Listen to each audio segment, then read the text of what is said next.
Good morning. Welcome to BCB Live, the safest station in the nation. Drive safe, Dave. Good morning to you, sir. What's going on, sir? You know what? I'm getting a little nervous. We have a big production in Vegas. Yes, Vegas is calling. You have the blue people. You have the magician guys, right? And then Donnie you have and Marie. BCB, Donnie and Marie, and BCB Live coming on stage right next to him. Dave, a lot of activity, a lot of emails coming through, a lot of commotion saying, what is this BCB Live about? I know, I've been getting hammered by emails after emails and people saying, hey, I see you're coming. Can I talk to you? Can you stop by booth 307 and say hi? I mean, it's pretty crazy. It is, man. You know what? For those of you that are going to be at that TCA convention this weekend, hey, look for BCB Live. We'll be out there. We got some gear. We have some cups. You have Drive Safe Dave there as well. And what else could you ask for? And I'm sporting some new shirts. I've got some new quality shirts coming out there. I got some new signs, some exciting new stuff. So we'll have some, and I am ready to do some good interviews. I think we're going to meet a lot of good people. Now, there'll be a lot of phenomenal people. Let me tell you something. We're going to do some, a few interviews. We're not going to just do the morning and the afternoon. For those of you that set your alarm daily for the show, right, on Saturday, Sunday, for example, we'll still be going through that. Buckle up, Bob will take care of that. Monday, we're going to be coming live from Vegas a little bit later. That's right. Because understand that while it's 7 o'clock Central Time, it's 5 a.m. And Drive Safe Dave ain't been up at 5 o'clock in the morning in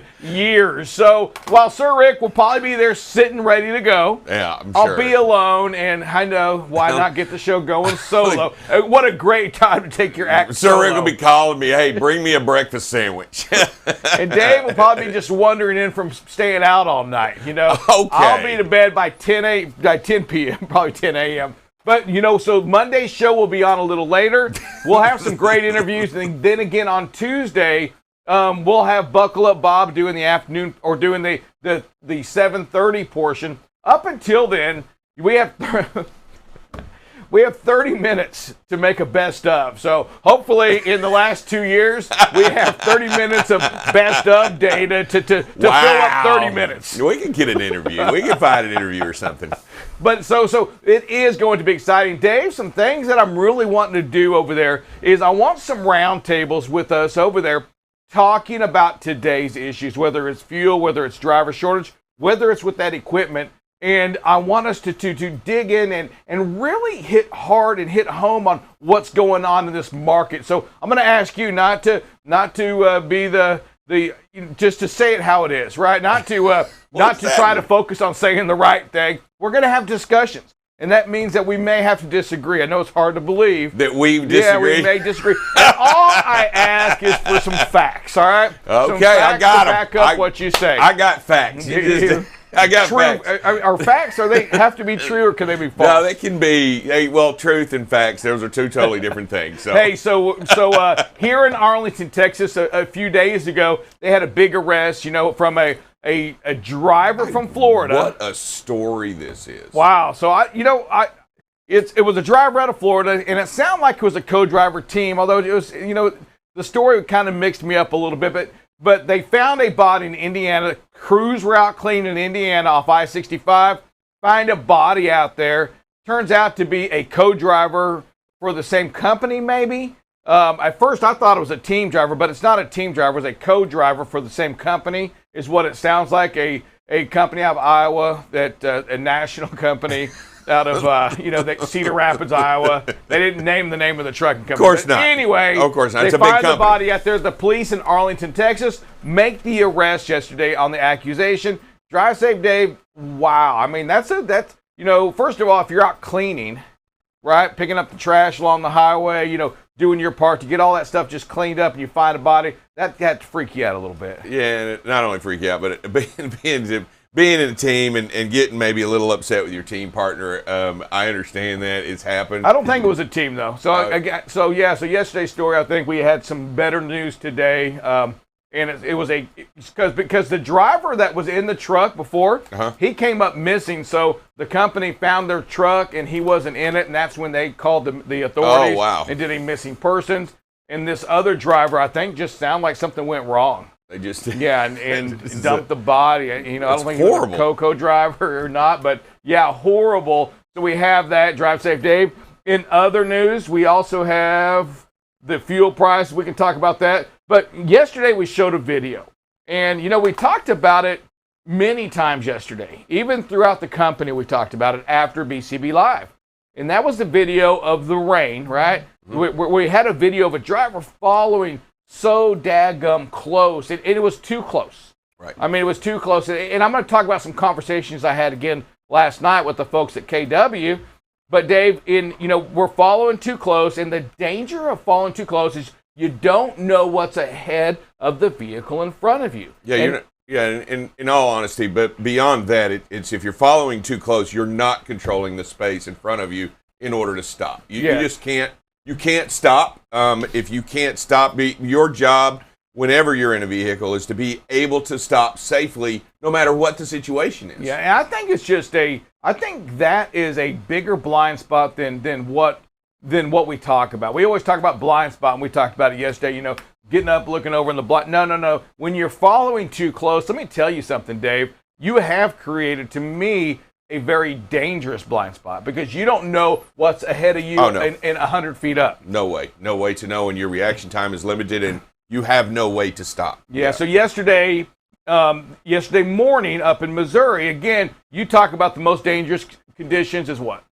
Fog. Yesterday in Missouri, a 47-car pileup on I-57 in southeastern Missouri left 6 people dead. Unbelievable. Tractor trailers all over the place. Cars as well throughout the place. All on fire. Yeah, it's just amazing. And I get the fog, right? I mean, they said it was 50 feet. It was less than 50 feet visibility. Less than 50 feet visibility, Dave. Should a car or a truck even be traveling? You know, or really reduce speeds, maybe? Absolutely. And then what becomes a hazard, you could be reduced speed to 25 to try to be safe, and the guy going behind you is doing 60. Yeah, and that's the thing. We think about situational awareness, and first of all, when you're out there in that fog, and it's thick, and it's less than 50, you've got nothing. If you're going to drive, you must go slow. And Absolutely. Up 25 miles an hour, and yet everybody behind you must also recognize the situation. Right. Situational awareness, the beauty of it is that the beauty and the downside is that if the people behind you, around you, don't have that same situation or don't understand it, they're not going to follow it. If they don't recognize that I'm in fog and my only choice right now is to slow down, something bad can, and Dave, in this case, did happen. 6 people died. And I'll tell you that it's kind of hard to explain, but you get in that moment and you're driving and you can see, and then all of a sudden you get this patchy fog, right? So you're kind of like, oh, okay, and then all of a sudden you wham, you run into a wall of an inability to see, and people panic. People panic because they can't see and they can't understand how far something is or where something is, and they don't change their speed right away. They just think, okay, I'm going to keep going. Maybe I'll get out of this. Maybe I'll punch through this little bitty cloud because I've been through 9 or 6 patches really fast. And then all of a sudden, you're on somebody, right? And the situation just gets dramatically dangerous. And then what happens here is that they're traveling. No one can see. There's been an accident. And now everybody's it's too late. Yep. It's too late, and they're hitting. Chain reaction. Bam. Bam. We saw it in Fort Worth last year. Right. And let me tell you, when we saw it yesterday, okay, on the video yesterday, it just didn't happen, right? But everything about the video with that truck tailgating the other one in the rain, it doesn't matter if it's in the rain, but especially in the rain when you need even more space. Correct. Right? And we were that close to that, that video showed us like right there on it. You're asking for the same thing to happen. And that is, my friends, what situational awareness is. It's understanding the situation around you, that if it's foggy, if it's snowy, if it's icy, if it's rainy, if you're tired, right? If you're in traffic, if you're in the big city, if there's construction, you must change how you drive. 100%, and it doesn't matter if it whatever adverse condition it can be. And we talk about fog, but Bob does a great job in talking about fires and smoke, and it's the same thing. It's your inability to see and make great judgments out there. And I'm telling you, it doesn't. The key thing that we've learned here, that we talk about here, and that we continue to talk about is that when you have these adverse conditions, adjust your speed accordingly so that you can be successful. And it does require you to actually do it. You know, Dave, again, I'm going to say this industry that we're in, we've got to stop talking about it. We have to have the action. We see it too many times on the video still, that if the truck that we see isn't tailgating, it's taking a video of another truck tailgating too close. And Absolutely. It doesn't, and Dave, it's the education piece is what it has to be. I agree, 100%. And you know what? But I also say this. So I had talks with KW. KW is going to be out there with us as well. They're going to make sure that they spend a little bit of time with us in Vegas. And Dave, we're going to talk about something near and dear to my heart, and that is this: is that if it is unsafe to follow that close, right? If it's unsafe to follow that close, then why in God's green earth do we allow the trucks to do that? And I asked that question yesterday, and the immediate answer was, well, it's nobody really wants to own the technology that says that we're going to control the space. And I agree, and I get it. I don't think I agree with, I get what you're saying on that, but we're going to talk about that, because if a truck driving over 45 miles an hour, let's just use the speed, shouldn't be greater than 3 seconds or 4 seconds, 5 seconds in front of the vehicle in front of it, then why do we allow it? Why doesn't the technology not allow you to get that close? It makes you, I don't care if you're driving on the cruise or out of the cruise, it shouldn't allow you to go there. It can do that.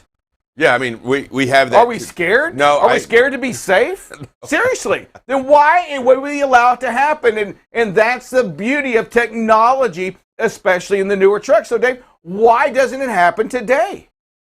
That's a great question. I do know that some of in the cruises and in some of the issues that we have following distance that don't allow the truck to get close when you're on cruise. You know, it mirrors it. It's that passive cruise control that allows that truck not to get any closer. We have that technology today. But why would we allow the truck to get closer than it should, no matter what?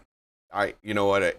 That's a great question. It doesn't even. It's you know, you call it a great. I call it freaking doesn't make any sense. Is how we don't have that. Dave, we got an interview coming up pretty quick. We're going to take a quick break. Then we'll be back in 60 seconds with more BCB Live, the safest station in the nation.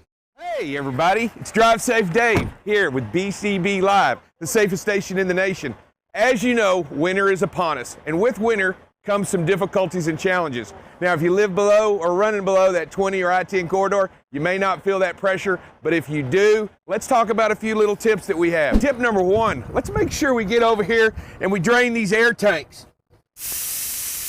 Let's get that moisture out of there so that we make sure, because moisture and freezing cold temperatures don't mix. All they make is ice. Tip number two, remember when air temperature drops, so does pressure in these tires. You want to make sure that when you enter into or near cold temperatures, you make sure that your tire pressure is and cold pressure stays correct throughout these cold temperatures. You want to be safe out there, because this is where the rubber meets the road. Tip number three, if it's extreme weather and extreme cold conditions, you may want to make sure that you use an anticoagulant or an anti-gel inside the diesel fuel so that it thins and doesn't gel up on you in the lines or anywhere else. Tip number four, as you know, when you enter into the West, there are certain regions that require you to have snow chains and or snow socks in that region. Make sure that you carry them. And tip number five, I'm going to give this one to you as a freebie. Carry with you a little bit of cat litter in your truck. That way, if you get a little bit stuck or if you get near a region that doesn't have a lot of grip, you can throw that down and give your truck that needed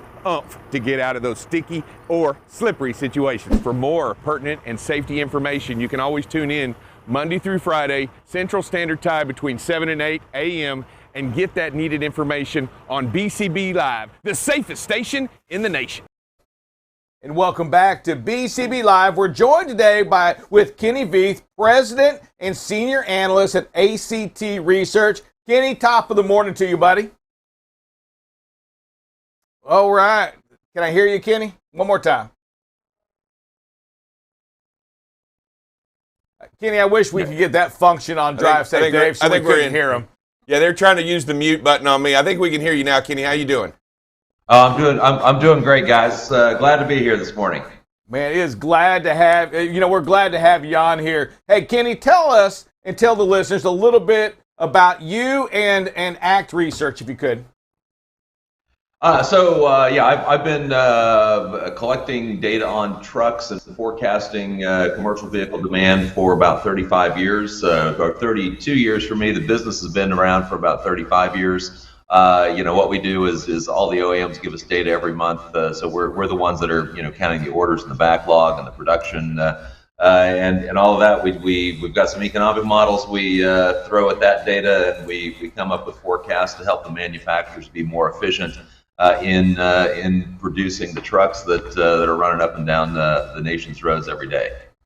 All right. Hey, appreciate that, Kenny. So big question for you. We're going to hop right into it. With fuel prices where they are today, if they remain at this level, is this used truck market going to get flooded again with people that can't afford the trucks they just paid a lot of money for?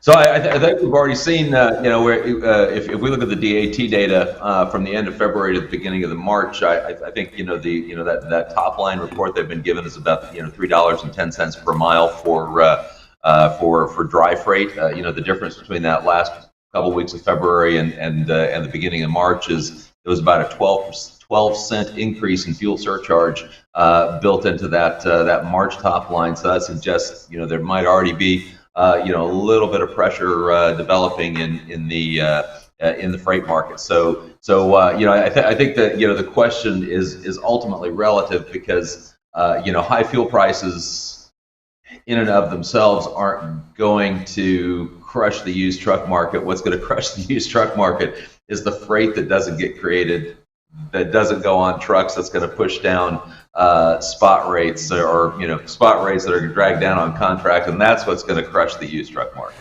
It's a set of dominoes. Kenny, we see this now. Have you seen, and having done this for 32 years, this is a different model, right, than we've seen in the past, right? We're in an era of where we haven't been before, right? This is new ground, right? So I'm certainly, Dave, I'm certainly glad our customers are forgiving because, we had the pandemic in 20, we had the supply chain shortages in 21, and then, we're on the cusp of World War III right now, or at least we're as close to people throwing nuclear weapons around as we've been in probably 60 years at this point.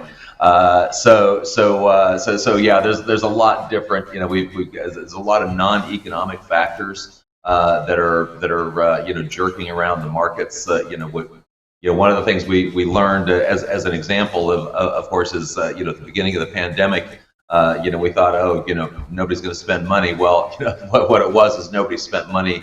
Going to hotels or ball games or concerts, and instead they spent money on stuff, which caused the truck market to explode. It's been very unusual, and in 2021, of course, because demand for goods was exploding, demand for trucks exploded, and the suppliers, have been, thus far unable to get supply chains working to get all the trucks that people want to buy. And when you talk about the demand for trucks, that's a global demand, right? It's not just U.S. demand. You're seeing this a global demand for trucks all over the world, right? I noticed that you worked a lot with China and their market to try to better understand what's going on. So tell us a little bit about that. Sure. Well, I think truckers are the truckers are the same guys, all over the world, and consumers are the same all over the world. We might look different on the outside, but we sure have a lot in common on the inside. And all over the world, people weren't allowed to go to concerts or hotels or get on airplanes, and so everybody stayed home and bought stuff, and that created freight so I think the last couple of years have been very good, broadly, for truckers all around the world. So I'm going to kind of go back to maybe the previous area that we were talking about. So a question for you: So the supply of drivers, okay, and I know it's not a truck, but let's face it, at the end of the day, we know we're producing, or there's more drivers that are coming out than came out during the COVID period with lack of training. We couldn't, COVID protocols, companies just couldn't do what they're able to do today. Right.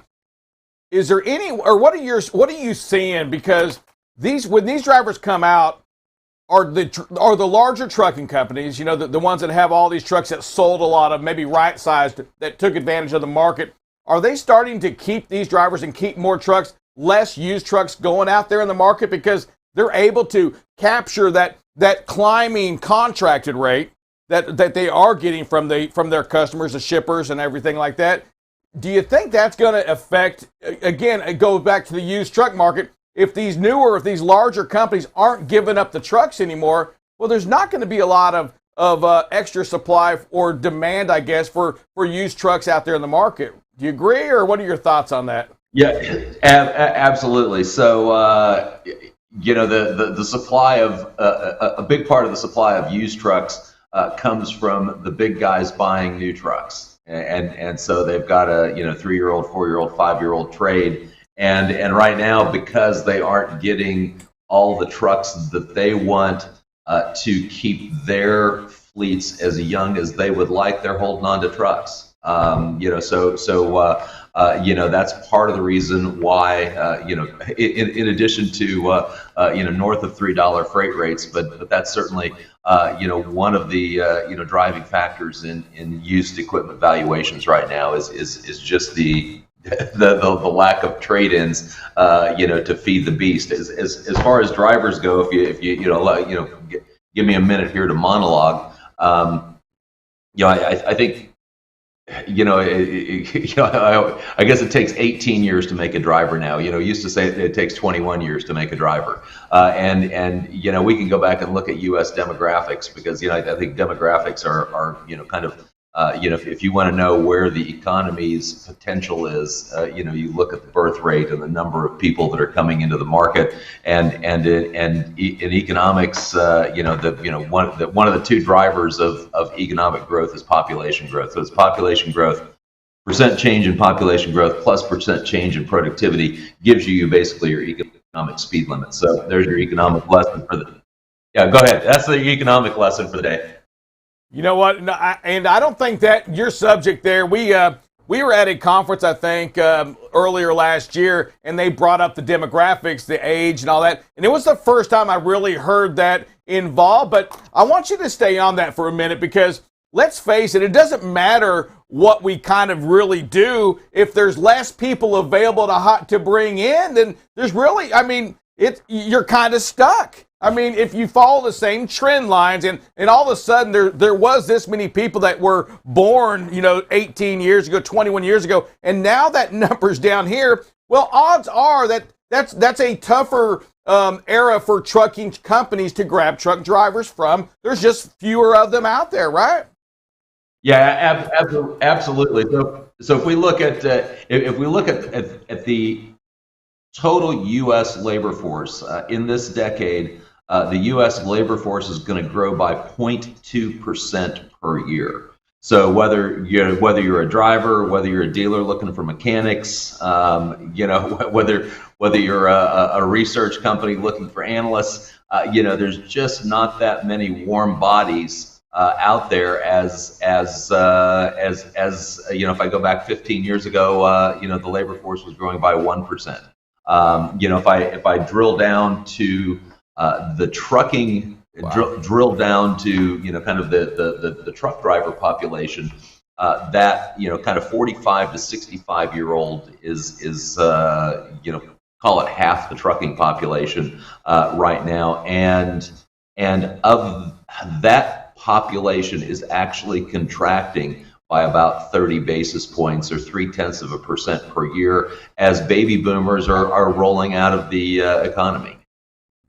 That's going to affect us dramatically economically as we have all those baby boomers gone and even we can't resupply them. So some of the solutions are with the 18-year-olds coming into the market. I think that's an idea, trying to make this not a second job, right? Going as most trucking companies or most truckers are. This wasn't an original job. This was a second job because they didn't get in the market at 18. They got into the market later. Do you foresee that affecting how many trucks we build? Or are we just going to build basically on demand right now? So it's not the number of drivers that determine how much freight there is to haul. It's the amount of freight that determines how many drivers you need. We're already seeing we're already seeing very nice increases in driver hiring in the BLS data, the Bureau of Labor Statistics data. Now, granted, it doesn't capture the entire market, but we're seeing people responding to that higher wage because at the end of the day, the trucking industry has to pay its drivers to move the freight because the freight is the U.S. economy. So if the freight doesn't get moved, we're all going to starve. So I'm going to ask you this question. Because I want to know, because you're the analyst, and where are we headed right now? Because you guys are the forecasters. You guys are the brains behind the industry. Where are we going to be 1 year from now? So, boy, that's with the caveat of Russia, Ukraine, and $5 diesel right now. We do think there's a lot of pent up demand in the manufacturing cycle. You just look at the truck manufacturers and the trailer manufacturers and ability to build as many trucks as the industry wants. There's pent up demand in cars. There's pent up demand in all kinds of machinery. So there's good freight volumes coming out of the manufacturing sector for at least another quarter. We do see, especially if we're seeing a more rapid slowdown in freight because fuel prices and gasoline prices. So we consume just as an aside, we consume about 135 billion gallons of gasoline every year. So if gasoline costs $1 more per gallon, there's $135 billion worth of goods that aren't going to be purchased because that extra $1 per gallon was spent on gasoline. So we see strength in manufacturing, good pent up demand, but higher fuel prices are going to weaken consumer demand for goods more quickly. At the same time, there's still a lot of pent up demand for for commercial vehicles. So we still think that there's a very good runway for heavy truck and trailer production as we move through this year and into 2023.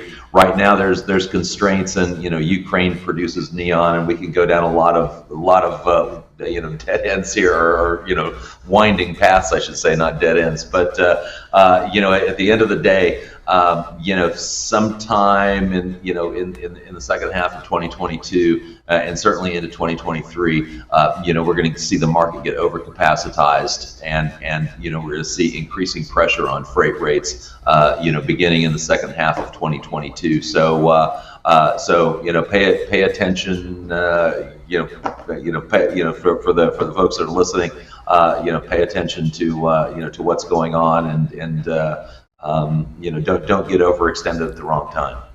Yeah, for certain. Hey, Kenny, we are out of time, but I want to thank you for joining us on BCB Live. And if you can, I'm going to ask you, man, we've got to make this a more frequent, interview once a quarter, so we can at least know what's going on in the market. We appreciate what you do. And Kenny, we do ask this, that when you, when we leave right now, that you say your name. We try to capture all this information from y'all. So we want to hear your name, who you're with, and then we want you to say, you've been watching BCB Live, the safest station in the nation. Well, if I can remember all that. So luckily I've got the name down. So Kenny V, Act Research. You've been watching BCB Live, the safest station in the nation. All right. Thanks, Great job. Appreciate you, man. Great job, and thank you for being on the show. Cheers.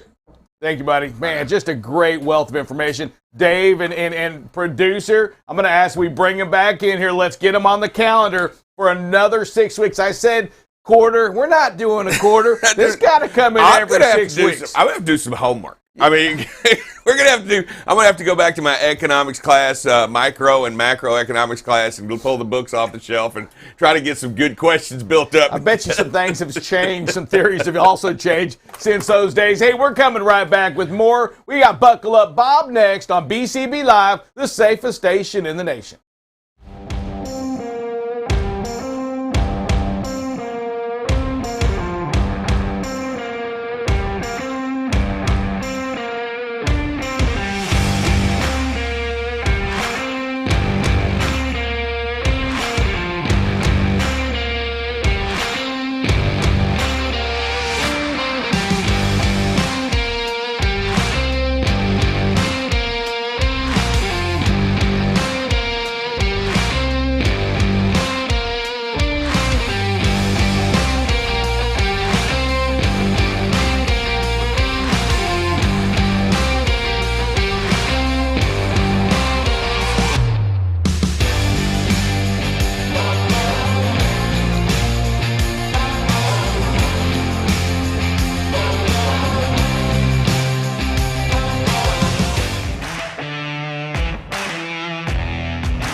Good morning, everybody. Welcome to this Friday. It is Buckle Up Bob, and you are watching BCB Live, the safest station in the nation.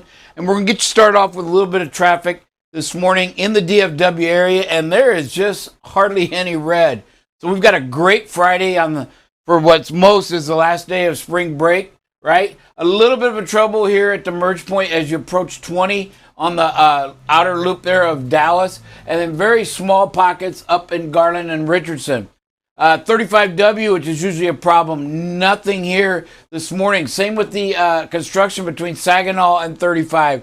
Just a little bit of a backup as you take the 81 split there from 35W, but amazing commute going on this morning in the DFW area. As we look at Houston, also looks really good.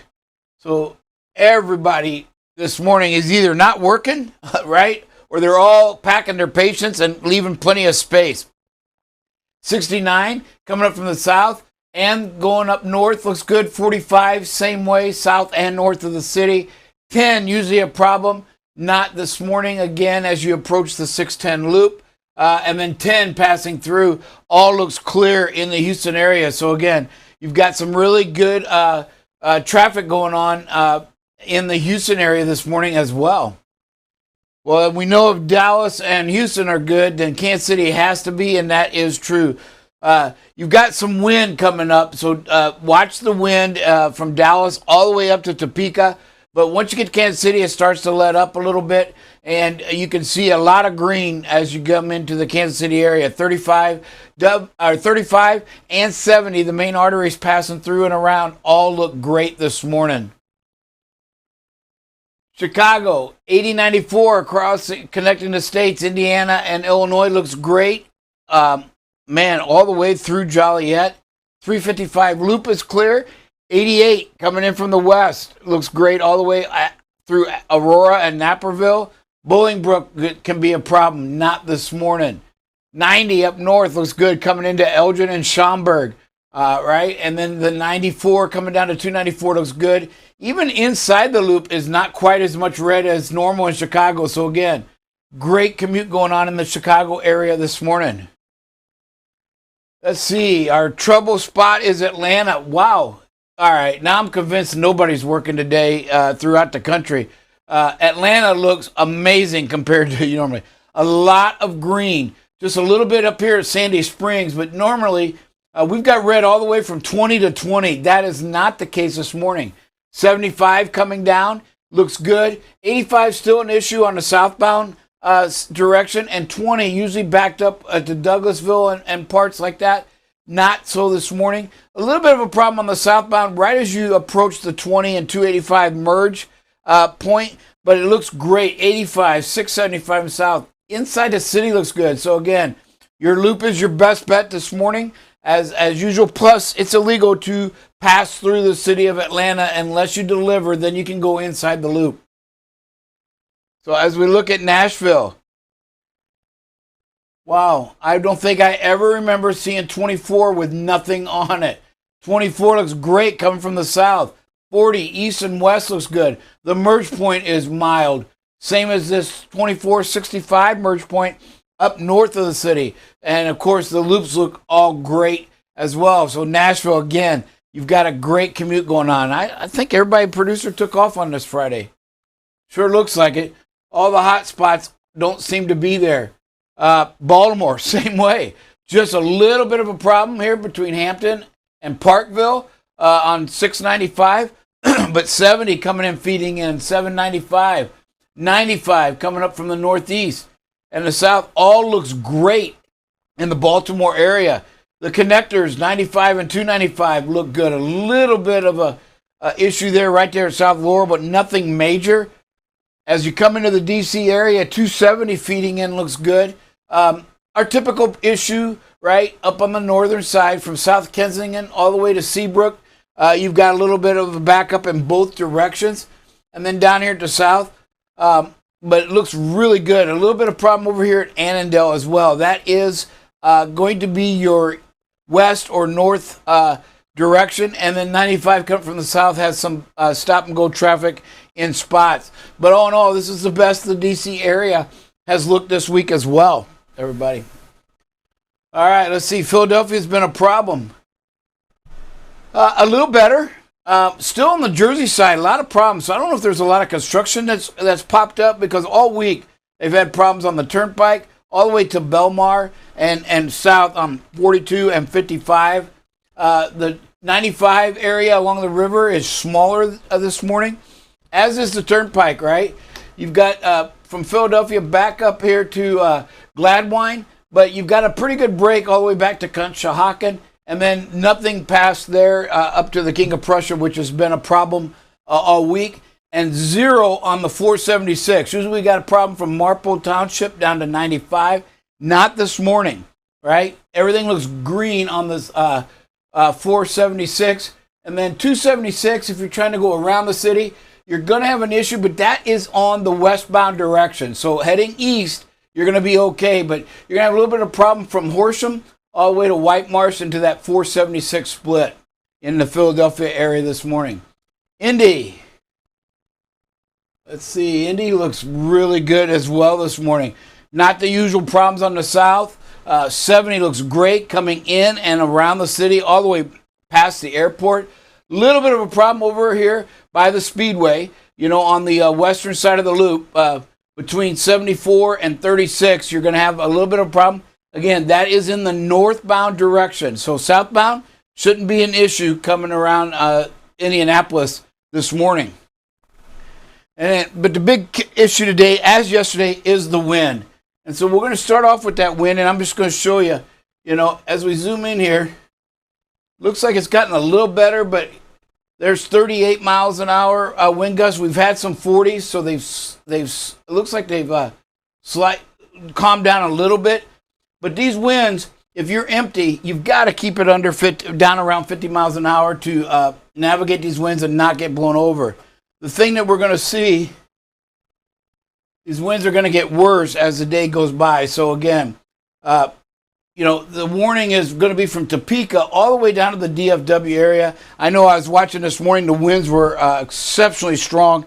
I could feel them blowing my car. So if they're blowing my car, then we know the trucks are feeling it too, even worse. So again, there was some, there they are. Elk City, there's the 40 mile an hour gust.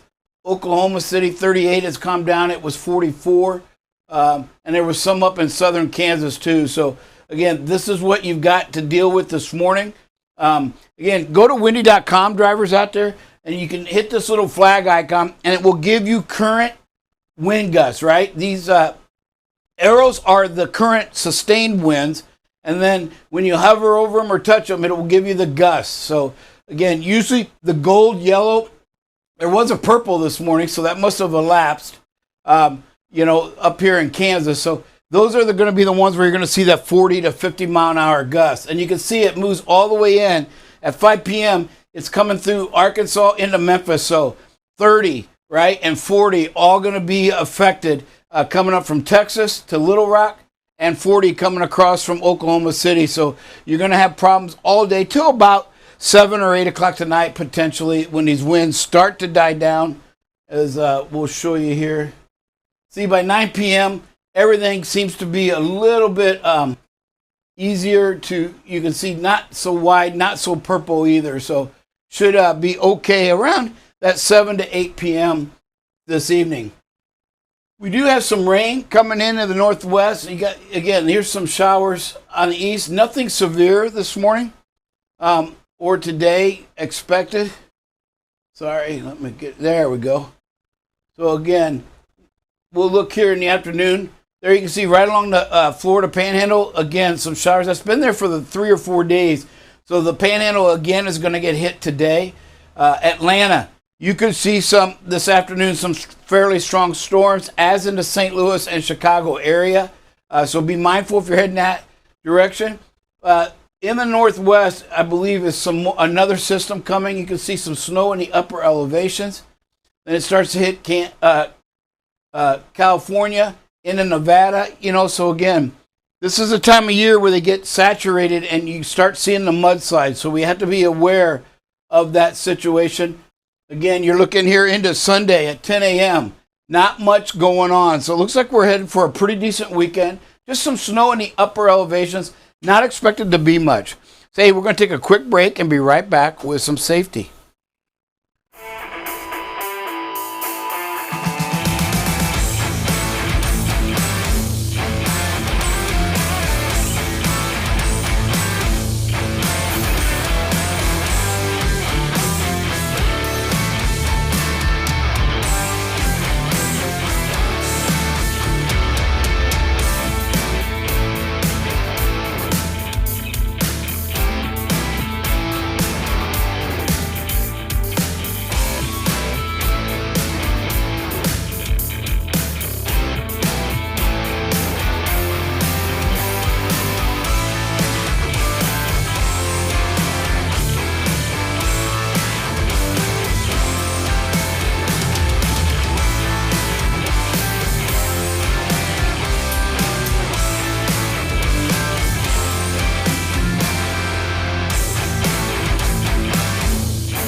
Welcome back to BCB Live, the safest station in the nation. Boy, we are getting, the phone lines are going crazy. Where is the phrase that pays? And we're going to call on you. Producer, we're putting it to the gun on you right now. We have got to get that phrase that pays winner. Do we have the spinner anymore, or are we done with the spinner?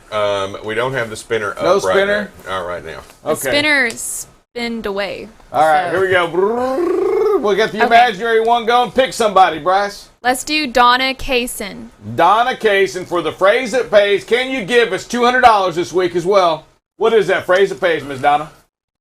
Safety in the car, safety in the truck. Listen to BCB to get safety struck. There you go. You know what? That didn't take long. That did not take long. Great job, Miss Donna, and tell us what that means to you. Give her 1 second. She's already out spending the money. She's on Buying dog food. Money spent. It's but already doggy gone. treats The for dogs get to eat. Okay, there she is. I said it doesn't matter what you're in. You're in your personal vehicle. You're in your big truck. It doesn't matter. Safety, you've got to be safe at all costs to protect life. It does not matter where you're at, what the conditions are. If you're not safe and you don't listen to safety struck, BCB Live, the safest station in the nation. Bam! All Good right. job. Thank you, Miss Donna. couldn't get a- Buckle up, Bob. I dare you to top that. Here we go. Come on. What do we got going on for safety? We're going to play Stump the Dave. What is the number one factor in all accidents, especially fatal ones? Drive safe, Dave? Speed. Yes, and we're going to talk about it as it relates to lane changes. he We is see smart. we see videos all the time about the quick lane change, right? speed, again, is a major factor in every decision, drivers out there, that you make, right? From driving in traffic, weather we've seen yesterday, right? Speed is the number one factor. You must get it and believe it in your heart that slower speed, you don't lose the time you think, and you're not going to make up any time by going. You definitely can't make up time safely. It is impossible. So again, adjust your speed, or if the vehicle that you are passing speeds up, let them go. We talk about that yield in the right of way. Just let them go, right? You've all seen it. And unfortunately, I think I've been as guilty against a truck driver in my past, where I don't want to get behind them. So if they're going to speed up, I'm going to speed up and stay in front of them. That is something that has changed over the years as I've got to deal with truck drivers and understand what they have to deal with every day. But if you have to speed to pass, it's unsafe. Right? It is not the safest option that you have available to you. We get it. You're impatient. Maybe some things have gone wrong. You're trying to get home, right? You just don't want, you think you're going to lose another 30 minutes. It's just not reality. So again, it's not safe. If you got to speed to pass them, don't do it. Just be patient, pack your patience, get back in your lane, and just enjoy the ride. All right. Spoken like it's true safety professional. Let's show some videos, producer. Here's one, again, watch what goes on up in front. Man, again, great job. Why you got to keep the space?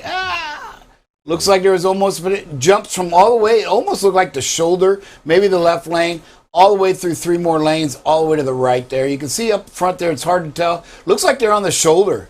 And then they're going to jump all the way to the exit, right as that car is passing.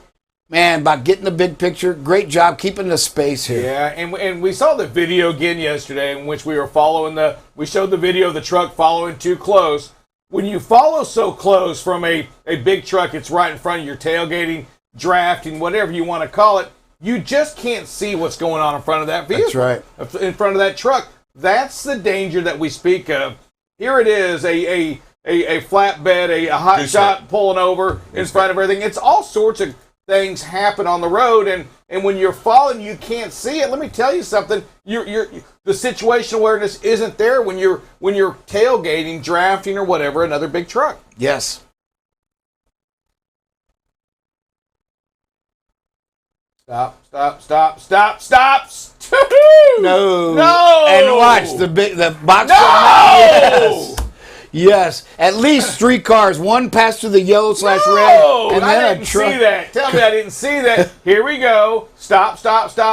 I'm celebrating right now. Red. Bam, gone. And Red. And maybe that car couldn't see the light either, right? Correct. And that's what we talk about in the big truck. The same thing happens. You don't know what's ahead. And intersections, buckle up, Bob. Yes. Man, are they dangerous. See, play that video again, and it's not just these 2. Look at the right lane, right? We'll watch it again, hopefully here, and you'll see 2 more vehicles, I think, at least. Watch on the right.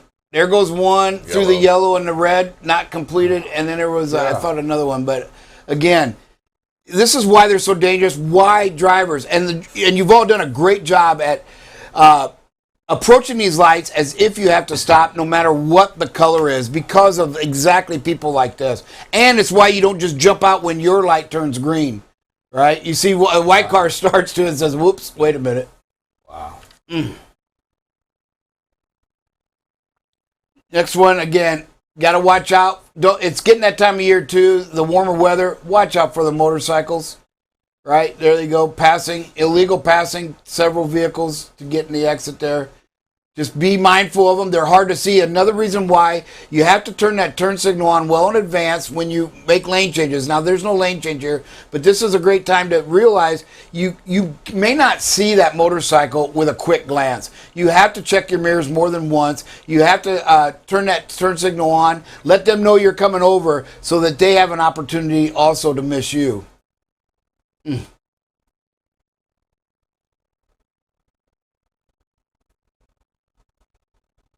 Here again, double lane change. Driver does a great job keeping the space and slowing down right away.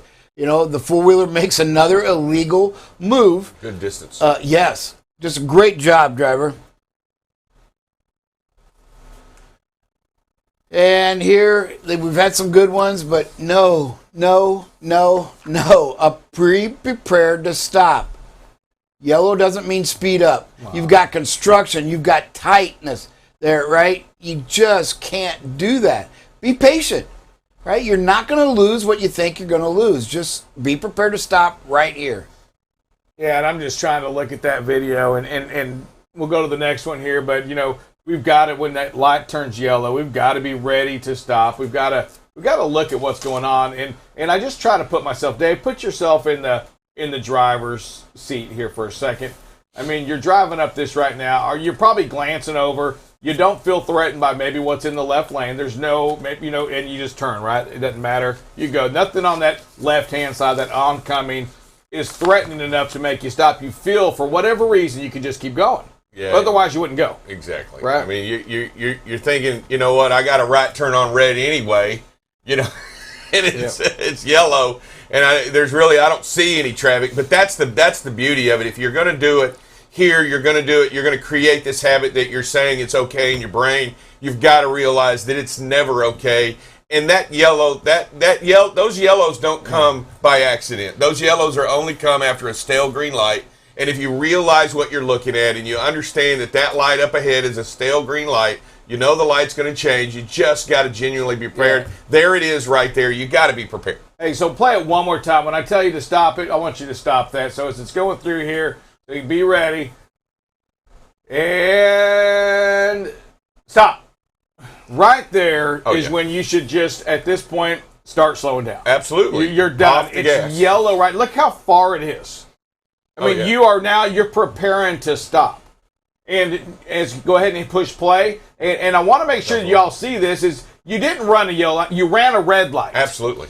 All of you, your truck and your trailer, you ran a red light. Absolutely. There was no question to it. It wasn't yellow, it wasn't orange. It was a red light.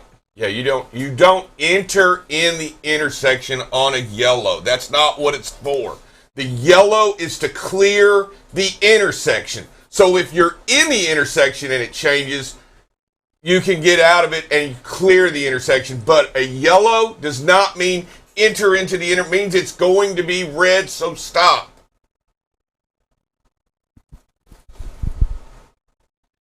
And here, drive safe. You always wear the railroad crossing.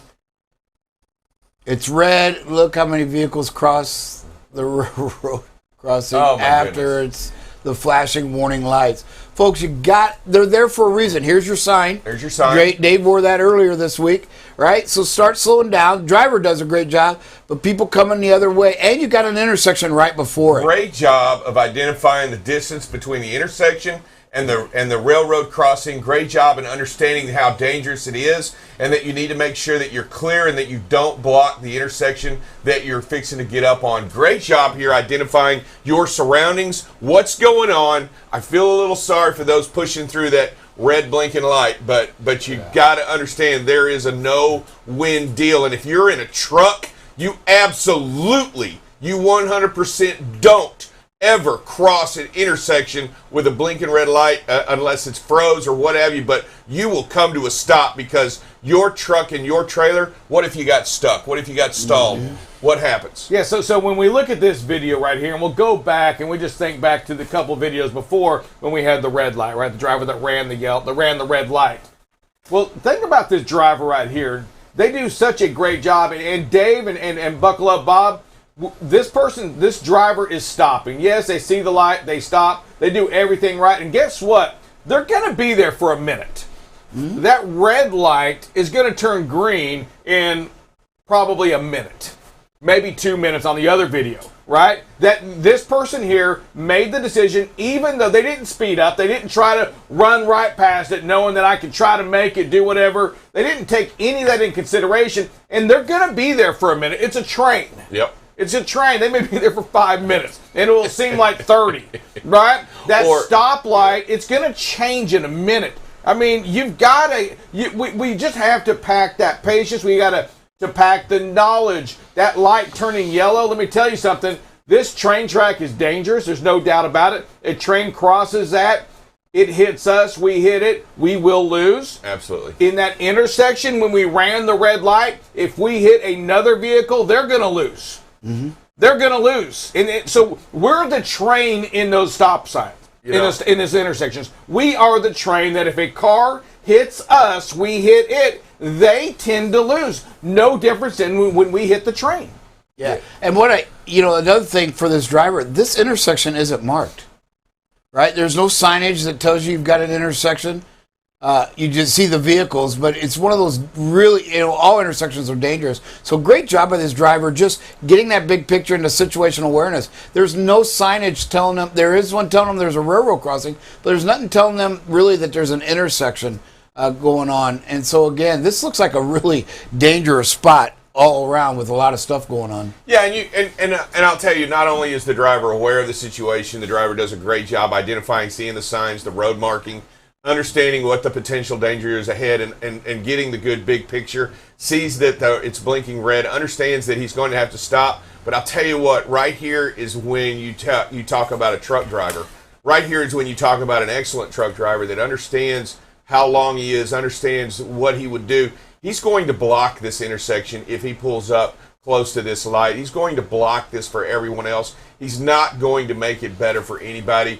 And I'm telling you, this is a great truck driver move, understanding his length, his position, his movement in traffic, and he's going to be courteous enough to allow this other traffic around him to be able to move in and out and be safe 100% of the time. He can do nothing about the vehicles behind him, but that's okay.